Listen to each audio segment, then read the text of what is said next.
let it go, let it go. Эй, Хью Хафнер, Хью Хафнер, Бля, у меня голос охрип.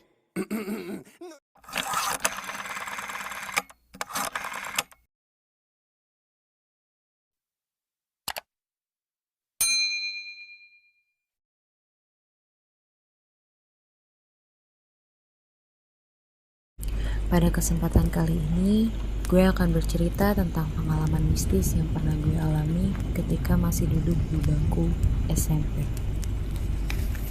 Saat itu tahun 2011, di mana gue masih duduk di kelas 2 SMP di salah satu SMP negeri di daerah Tangerang. Saat itu gue sedang menjabat sebagai anggota OSIS yang aktif di sekolah. Saat itu sekolah kami masih menggunakan sistem pergantian kelas, di mana kelas akan dibagi menjadi kelas pagi dan kelas siang. Mungkin untuk kalian yang saat SMP-nya sama seperti gue masih di tahun 2011-an, kalian akan tahu kalau kelas pagi itu biasanya dimulai dari jam 7 pagi hingga jam 12 siang, dan kelas siang biasanya dimulai dari jam 1 hingga jam 5 sore.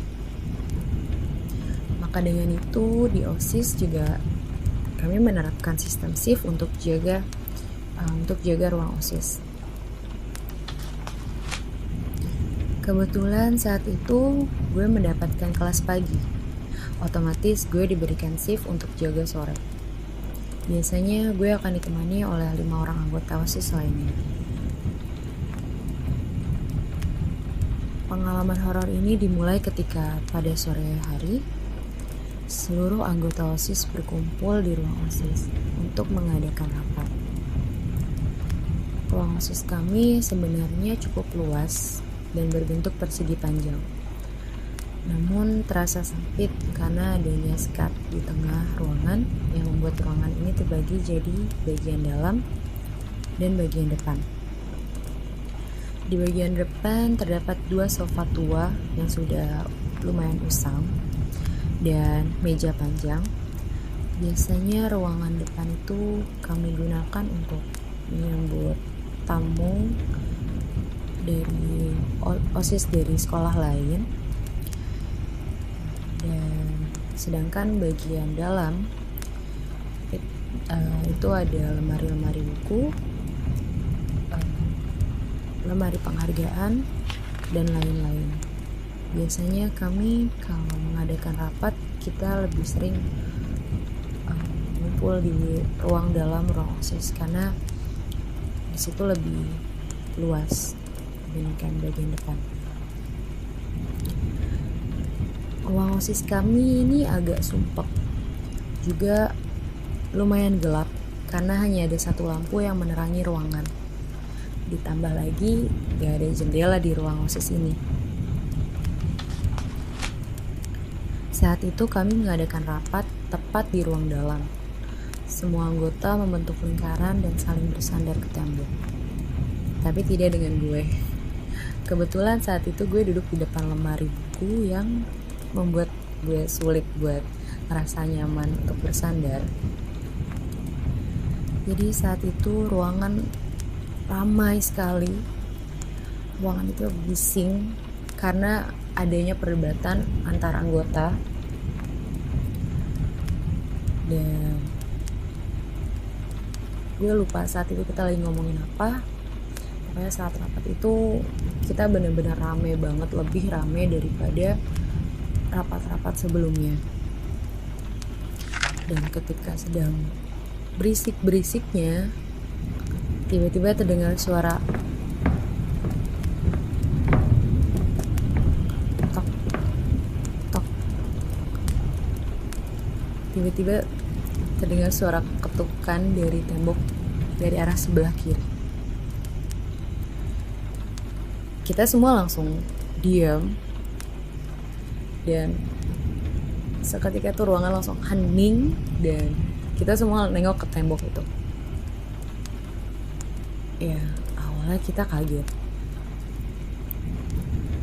Namun biasalah ya, teman-teman lagi, merasa itu cuma candaan. Mungkin ada siapa yang ngetok-ngetok dari arah kiri. Dan alhasil salah satu dari teman gue itu dia ngebalas ketokannya, tok tok, dan mereka ketawa. Dan tiba-tiba tok tok, ada suara balasan lagi dari arah ruangan sebelah kiri. Dan kita mulai curiga, siapa yang ngetok dari tembok sebelah kiri? Bukannya di sebelah itu gudang olahraga ya? Kita pun mulai berasumsi jangan-jangan ada yang kekunci di gudang. Yaudah yuk kita coba cek aja. Akhirnya kita sama-sama keluar dan periksa ke gudang. Tapi ternyata pintu gudang kekunci rapat. Dan memang gudang itu selalu dikunci dan hanya bisa dibuka oleh guru olahraga. Jadi ya kita nggak bisa ngebuka itu untuk ngecek siapa yang ada di dalam. Oke lah, akhirnya kita ketok-ketok dari luar.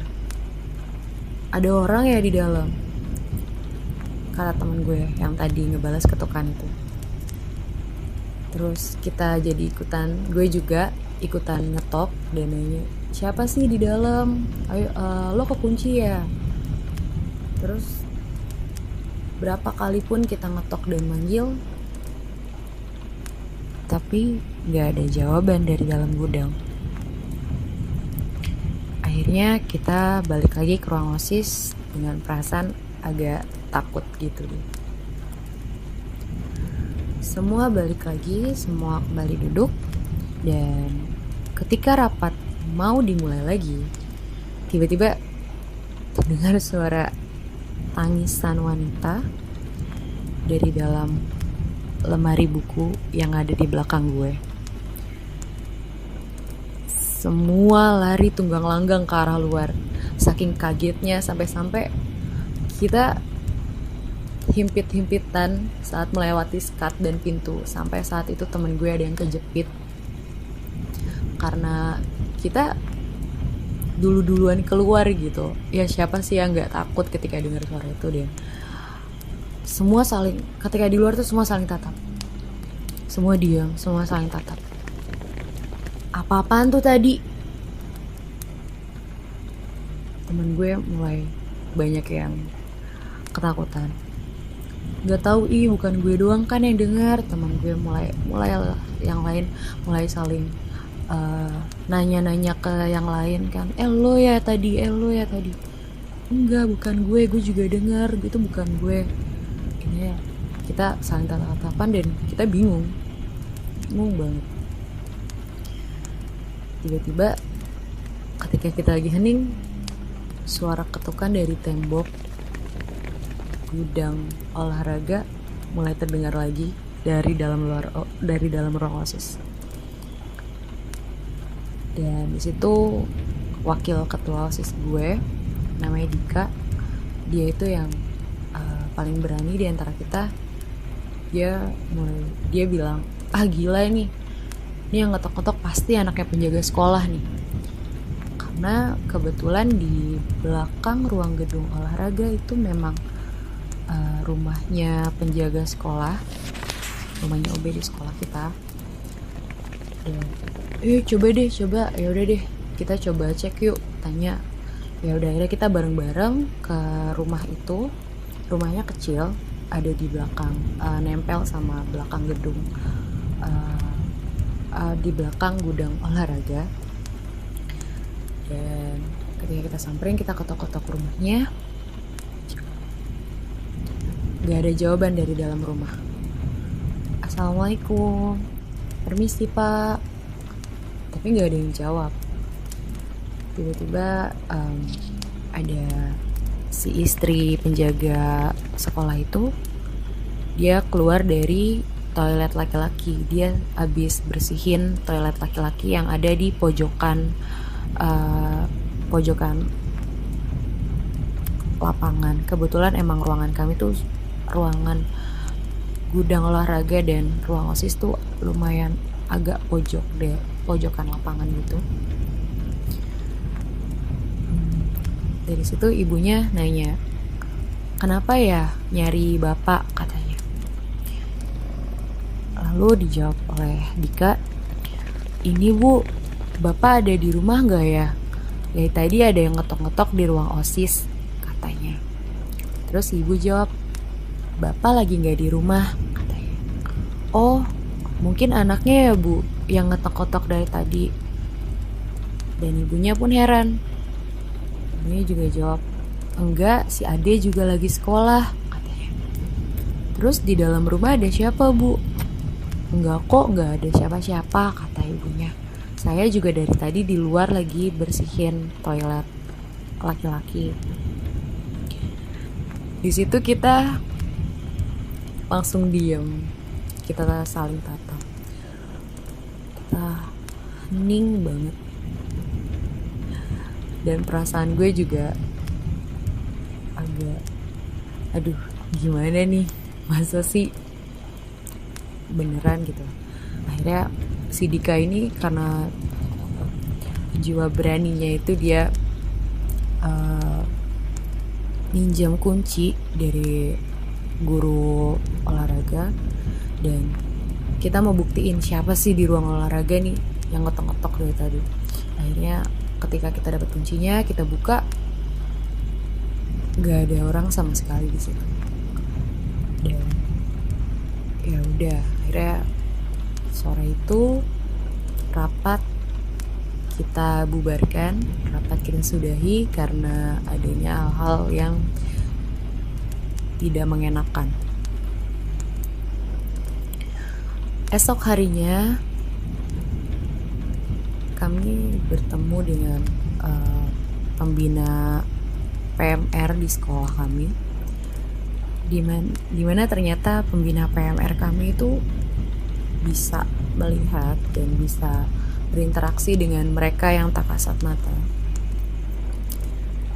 Di situ kita mulai cerita, kak, kemarin ada kejadian gini di ruang OSIS.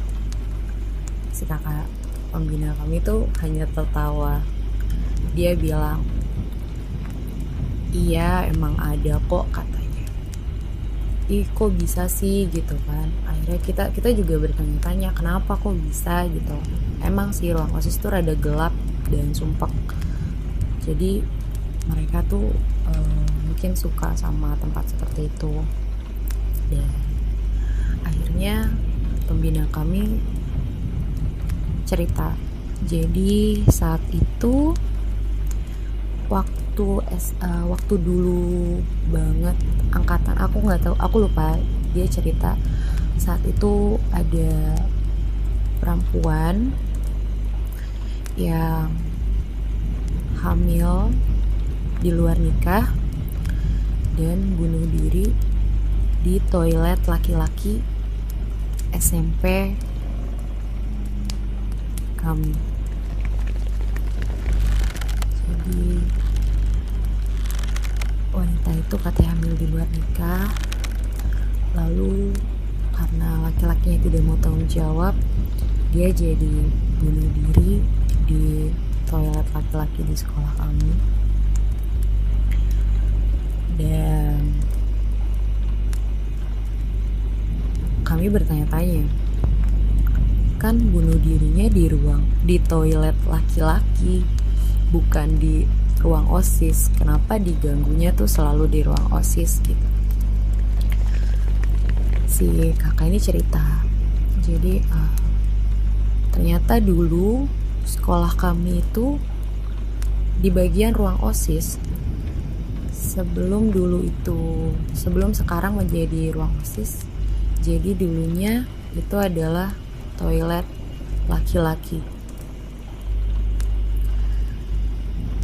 Di situ kita langsung yang, masa sih, pantesan gitu. karena di ruangan kami itu di temboknya ada seperti bolongan-bolongan bekas keran air yang berjejer, dan kita bener-bener gak nyangka kalau ternyata dulu itu toilet laki-laki. What? Saat itu kita semua saling tatap dan wah gila, rasanya tuh kita ngelihat ruang OSIS sudah nggak bisa sama lagi kayak dulu. Terus karena cerita ini akhirnya beberapa teman gue yang pernah ngalamin kejadian horor sebelumnya, mereka cerita katanya dulu ketika ada yang pingsan dan dibawa ke ruang OSIS, katanya dia hampir kejang-kejang karena melihat sesuatu, dan katanya juga anak-anak OSIS yang shift sore itu mereka misal kayak perempuan kan, kita banyaknya itu perempuan, jadi teman-teman gue yang nggak pakai kerudung, yang rambutnya panjang-panjang itu, mereka tuh ngerasa kalau mereka lagi di OSIS tuh kayak ada yang mainin rambut mereka di atas gitu, kayak ada yang mainin rambut mereka dari atas. Dan saat itu kebetulan gue juga belum pakai kerudung, dan gue juga oh iya gue juga kok, gue ngerasa gitu, gue bilang gitu. Gue bilang iya gue juga pernah, gue sering kok ngerasa kayak ada yang mainin rambut gue, tapi gue ngerasanya mungkin ya gue nggak peduli gitu kan. Tapi teman-teman gue banyak yang merasa itu aneh, dan ketika pembina gue ngejelasin yang mainin rambut kita itu adalah anak-anaknya dia yang bunuh diri di toilet laki-laki sekolah kita. Jadi sebenarnya OSIS itu bukan satu-satunya tempat yang mistis di sekolahan gue.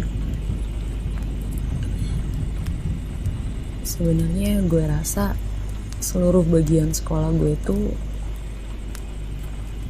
horor sih. Jadi sebenarnya tuh sekolah gue deket banget sama danau danau yang terkenal di daerah Cikoneng.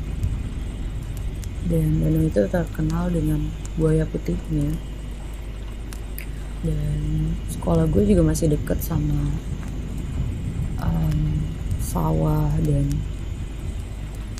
pohon-pohon gede. Dan beberapa bangunan di sekolah gue juga masih bangunan tua.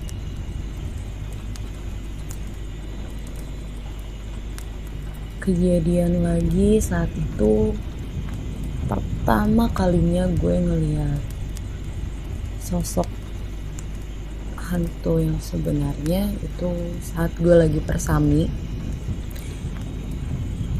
Jadi waktu itu gue persami di sekolah, kita semua tidur di ruangan kelas. Saat itu kita dibangunin tepat jam 2 pagi untuk mengadakan jurit malam. Dan kita itu jurit malam sampai jam 4 pagi kalau tidak salah. Jadi selama jurit malam itu gue gak ngerasa aneh, walaupun beberapa teman gue bilang gue ngeliat ini, gue ngeliat itu, tapi gue gak ngerasa ada yang aneh sih selama jurit malam. Gue padahal ke kuburan, ke sawah-sawah, ke tempat rawa-rawa, itu gue ngerasa biasa aja. Tapi ketika kita kembali lagi ke sekolah, kita disuruh baris waktu itu, tepat jam 4 atau tepat jam 4 sebelum azan subuh.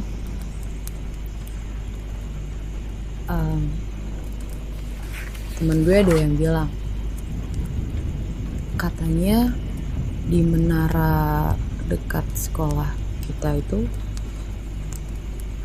pernah ada yang bunuh diri di situ. Terus ya gue dengan cueknya bilang, apaan sih, lebay banget. Ya gue nggak percaya lah gitu.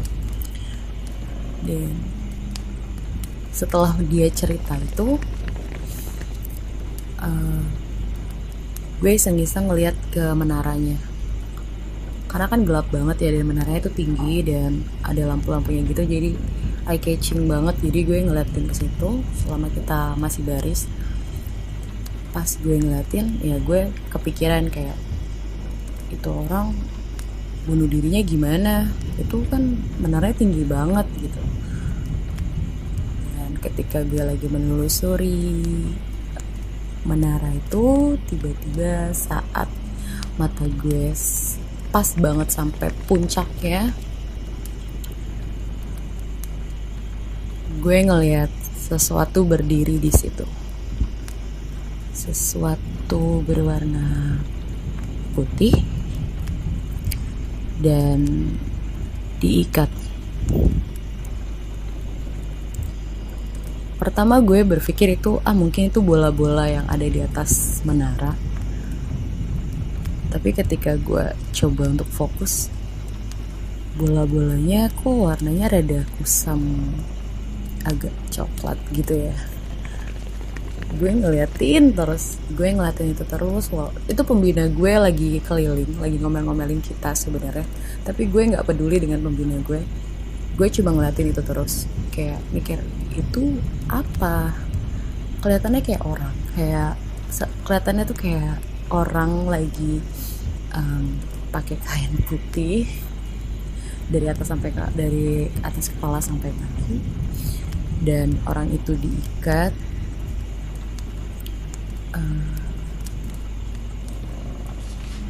Ya sebut aja itu pocong.